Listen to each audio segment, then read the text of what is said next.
Hello everyone. In this video, we as in Halima, Zahra, Rayyan and Rahed will be presenting our fish project. Before we show our dissection of fish, I want to ask you, what do we know about fish? Obviously, they're not just a meal we eat from time to time or a pet we keep in a small fish bowl. Fish are more than that. The term fish is applied to a variety of vertebrates of several evolutionary lines. It describes a life form rather than a taxonomic group. As the members of the phylum Chordata, fish share certain features with other vertebrates.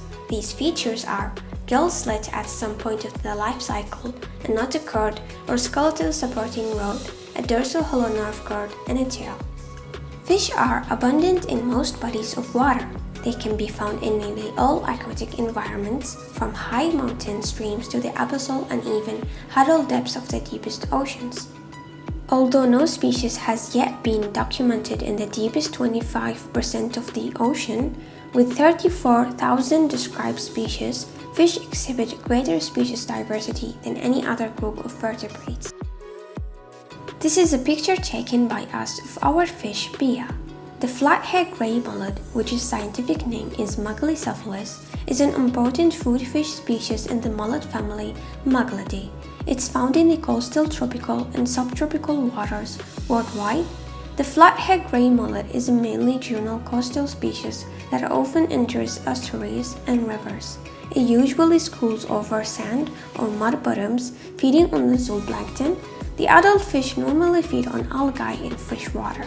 The species is euhaline, meaning that the fish can tolerate different levels of salinity. In the first part of this fish project, we'll be showing the external features of fish. First, we have the mouth and the eyes. The mouth is at the front or the anterior end of the fish. The mouth can reveal a lot about the fish feeding habits. The eyes are usually placed just dorsal on above the mouth, just like the mouth of a fish. The size, shape, and the position of the eyes can provide information about where a fish lives and what it feeds on. In this video, you can see the fins of the fish. First, we have the pectoral fin, the dorsal fin,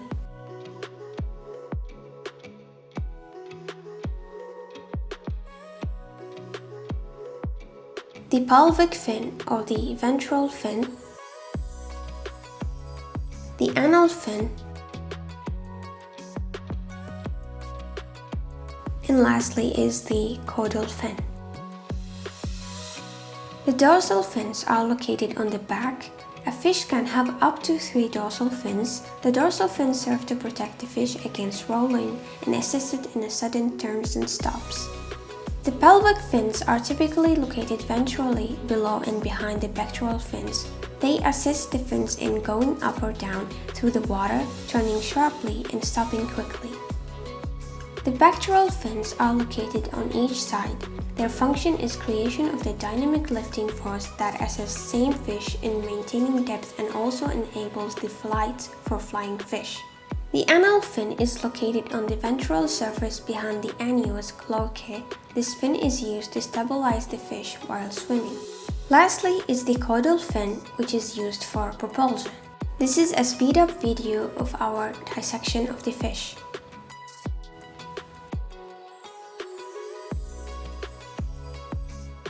We tried our best to show you organs like gills, which by the way doesn't look clear here. Then we have the heart, which is the two-chambered heart. It has one utricle and one ventricle.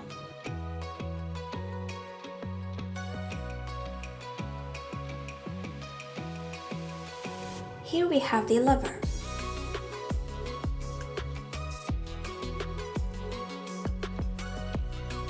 The stomach, which varies greatly in fish depending upon the diet. The intestine, which is a complex multifunctional organ to digesting and absorbing feedstuff. Now we're going to talk about fish adaptations. First, we have the countercurrent system. Fish gills use a design called countercurrent oxygen exchange to maximize the amount of oxygen that their blood can pick up. Then we have the swim bladder, which is a buoyancy organ possessed by most bony fish.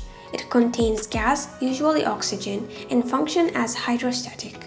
or ballast organ, enabling the fish to maintain its depth without floating upward or sinking.